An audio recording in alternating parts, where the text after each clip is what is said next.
សូមគោរពសួស្តីពុកម៉ែបងប្អូនទាំងអស់គ្នាចឹងថ្ងៃនេះគឺខ្ញុំសូមមកចែករំលែកនៅដំណាក់កាលសាងសង់ផ្ទះប្រភេទវីឡាទឿ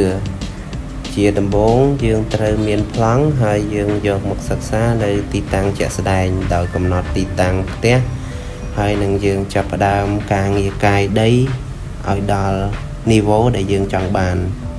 ដើម្បីធ្វើការងារជើងតាំងនិងការងារថ្នាំក្រវ៉ាត់ជុំវិញផ្ទះផងដែរតាមលំដាប់លំដោយគឺយើងត្រូវធ្វើការបង្ហាប់ដីខាងក្រោមជើងតាំងឲ្យមានការហាប់ណែនល្អហើយយើងអាចប្រើជាប្រភេទថ្មដើម្បីជួយពង្រឹងនិងជួយទ្រជើងតាំងរបស់យើងផងដែរហើយយើងចាប់ផ្ដើមការងារដំឡើងដែកបាំងពុំដើម្បីចាក់បេតុងជើងតាំងនិងបេតុងកសសរផងដែរ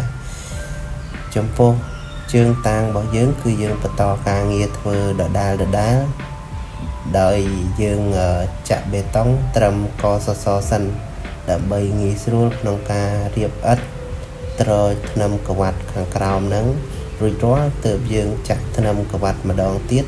ដើម្បីបញ្ចប់ការងារ structure ដែលនៅក្នុងដីផងដែរនេះគឺយើងបានបន្តការងារឡប់ឡែហើយយើងបន្តទៀតគឺយើងនឹងចូលការងាររៀបឥដ្ឋដើម្បីដំឡើងដែកនិងពុំនិងចាក់បេតុងថ្នាំក្រវ៉ាត់ជាបន្តទៅនេះចំពោះក្នុងវិស័យសាងសង់សំណង់គឺយើងត្រូវមានការយកចិត្តទុកដាក់តាមដំណាក់កាលនីមួយមែនទែនដើម្បីជៀសវាងនៅហានិភ័យណាមួយដែលខុសនឹងបច្ចេកទេសហើយធ្វើឲ្យមានគ្រោះថ្នាក់ធំដែលគេហៅ ground beam ហ្នឹងគឺភាគច្រើនគឺយើងរៀបឥដ្ឋធ្វើជាជញ្ជាំងដូចបង្ហាញក្នុងវីដេអូអញ្ចឹងឥឡូវចំពោះការងារបន្ទាប់នេះគឺគេកាយដាក់លូដើម្បីរត់ទៅយកឲ្យរួចមុនការងារឡើងថ្នាំអញ្ចឹងនេះគឺគេរត់ប្រព័ន្ធទៅយកទាំងទៅយកទឹកស្អាតនិងទៅយកទឹកកខ្វក់ហើយយើងចាប់ផ្ដើមលុបខ្សាច់ប្រភេទខ្សាច់ទលេដែលគេហៅខ្សាច់លេខ3ដើម្បីបូមទឹកប្រហាប់ងាយស្រួលនិងសន្សំចៃពេលវេលារបស់យើងបានច្រើនមែនតើបន្តទៀតគឺយើងចាប់ផ្ដើមតឡើងដែកថ្នាំក្រវ៉ាត់ដែលគេហៅថា ground beam ហ្នឹងហើយយើងមើលពីបច្ចេកទេសរបស់គេហ្នឹងគឺ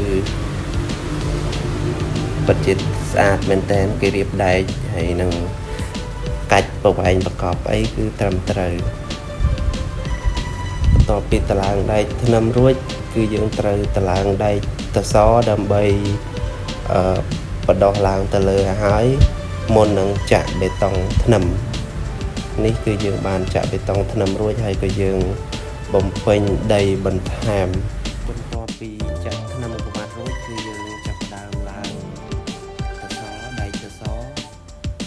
ចងពីគេក៏ដូចជាចាក់បេតុងតសដើម្បី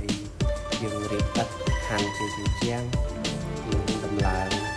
ជាលក្ខណៈទ្វារនិងបង្រួចឲ្យរួចរាល់ជាមួយគ្នាផងដែរបាទ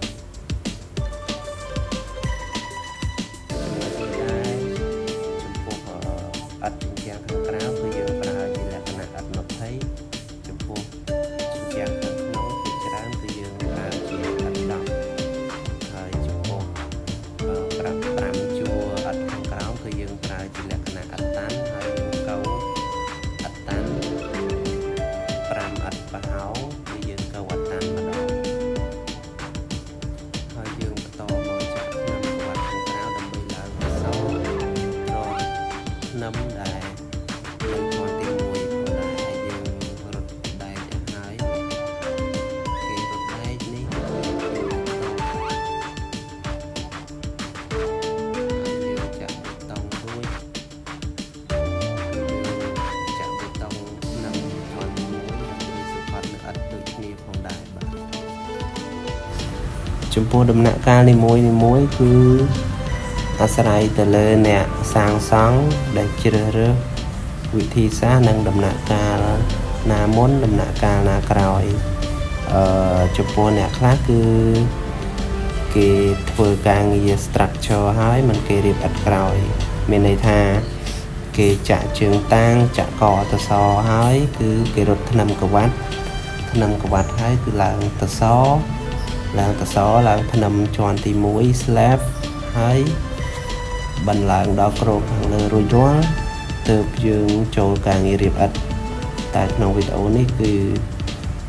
ដើម្បីងាយស្រួលគឺយើងរត់ជញ្ជាំងឥត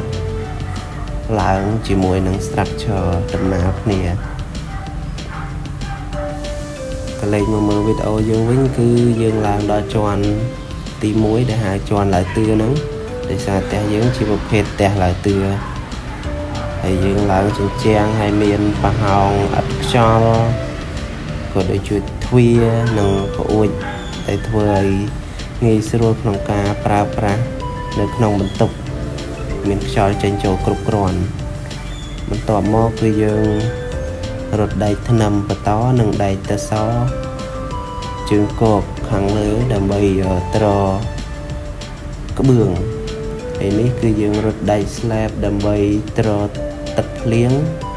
បន្ទាប់ពីយើងក្រាលក្បឿងរួចគឺវាខ្លាចជាតទឹកការងារនេះដែរគឺយើងមិនអាចធ្វើប្រហែសទេដោយសារតែ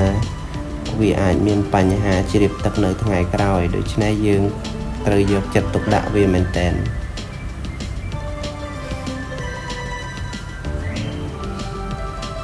នេះដែរគឺជា slab កុងស៊ុល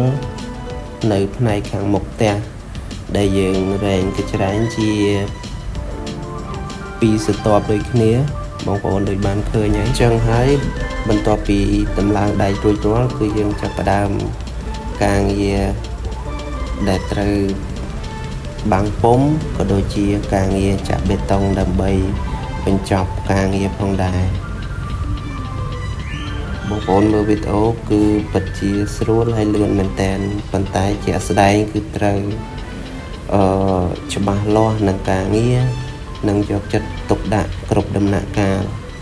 ដោយសារវិស័យសំណង់មួយគឺมันអាចធ្វើតាមចិត្តมันអាចធ្វើប្រហែលបានទេជៀសវាងមានបញ្ហា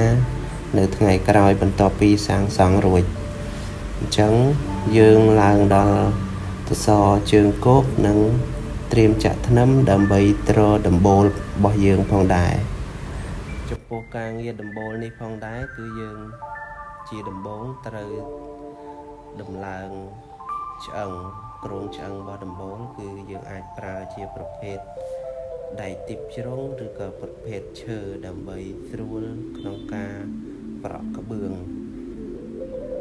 ហើយចំពោះវីដេអូយើងគឺដល់ទីបញ្ចប់ហើយនឹងជួបគ្នាក្នុងវីដេអូក្រោយសូមអរគុណ